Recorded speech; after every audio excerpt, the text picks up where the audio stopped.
सबसे पहले कुछ पंक्तियां हैं जो देवी अहिल्याबाई के द्वारा उद्गारित की हुई है, मुझे बहुत प्रिय है, मेरे दिल को छू जाती है।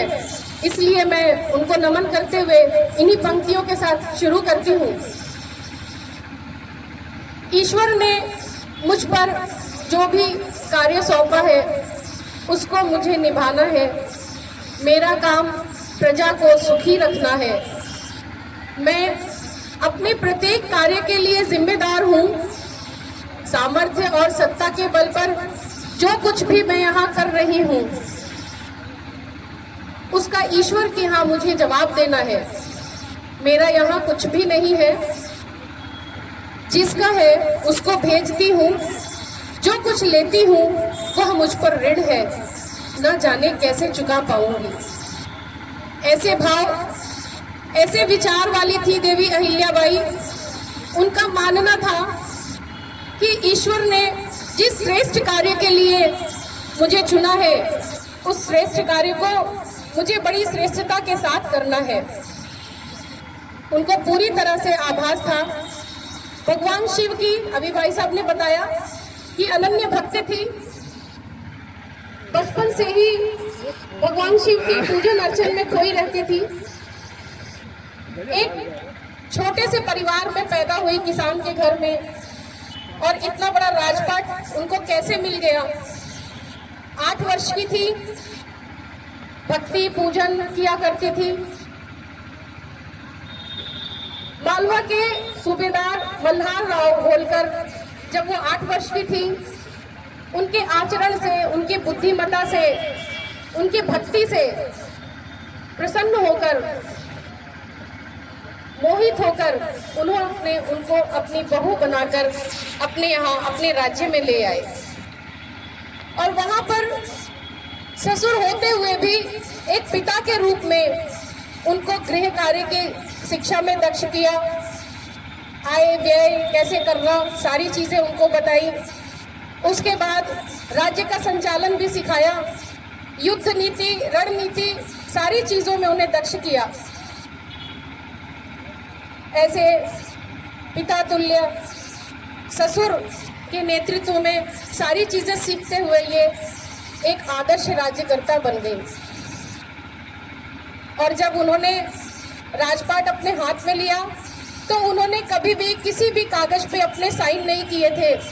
उनका मानना था कि यह जो कुछ भी हो रहा है यह भगवान शिव की आज्ञा से हो रहा है। तो जो वो राज की मुहर बनती है उस पर उन्होंने श्री शंकर आज्ञा से लिखवाया। और किसी भी पेपर पे जब वो लिखती तो अपना साइन न करके यही मोहर पे ही यही मोहर मारा करती थी, लगाया करती थी, श्री शिव शंकर आज्ञा से। इनको बहुत सारी उपाधियों के द्वारा लोगों ने सम्मानित किया है। पुण्य श्लोक देवी अहिल्या बाई, राजमाता देवी अहिल्याबाई, लोक माता देवी अहिल्याबाई, इस तरह उनके कार्य के अनुसार उनको विभिन्न प्रकार की उपाधियों से लोग, पुण्य श्लोक किसको कहते हैं? पुण्य श्लोक एक ऐसे आदर्श राज्यकर्ता को कहते हैं जिसने अपनी प्रजा को सभी प्रकार के अभाव से, दुखों से मुक्त कर दिया हो। प्रजा के प्रति उसने अपनी सभी प्रकार के अपने कर्तव्यों को पूर्ण कर लिया हो। उस समय जितने भी आदर्श राज्यकर्ता थे, देवी अहिल्याबाई एक ऐसी राज्यकर्ता थी उनमें से जो अपनी प्रजा को रोजगार मिले उसके लिए उन्होंने उद्योग का निर्माण किया। महेश्वर में उन्होंने ऐसे वस्त्र उद्योग का निर्माण किया जो आज भी परंपरागत रूप से विश्व विख्यात है। आज हमारे यहाँ जब भी किसी बेटी की शादी होती है तो बनारसी साड़ियों के साथ साथ महेश्वर की साड़ी का नाम भी लिया जाता है। तो ऐसा परंपरागत उद्योग उन्होंने लगाया जो कि आज व्यापक रूप से देश विदेश में चल रहा है। अगर हम नारी शक्ति की बात करें,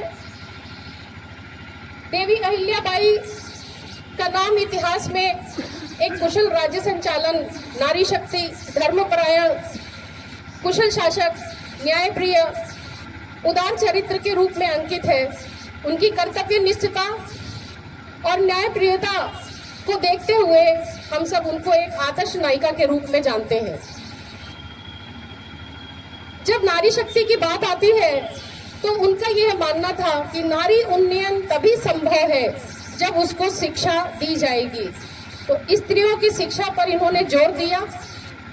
स्त्रियों को सभी प्रकार के उद्योग की शिक्षा की व्यवस्था करी, सभी प्रकार की उद्योग की शिक्षा दिलवाई। उद्योग की शिक्षा के साथ साथ शारीरिक शिक्षा के पाठ्यक्रम भी चलाए। महिलाओं को सेना में भर्ती किया और अपने राज्य में देवी अहिल्याबाई महिलाओं को एक आत्मनिर्भर और स्वाभिमान संपन्न जीवन देना चाहती थी। महिलाओं के अधिकारों की सुरक्षा और संवर्धन के लिए कानून बनाकर उन्होंने विशेष परिवर्तन किया। उस समय कुछ ऐसा नियम था कि उस राज्य में जब भी कोई पति पत्नी रहते थे, किसी कारण पति पत्नी में पति की मृत्यु हो गई और यदि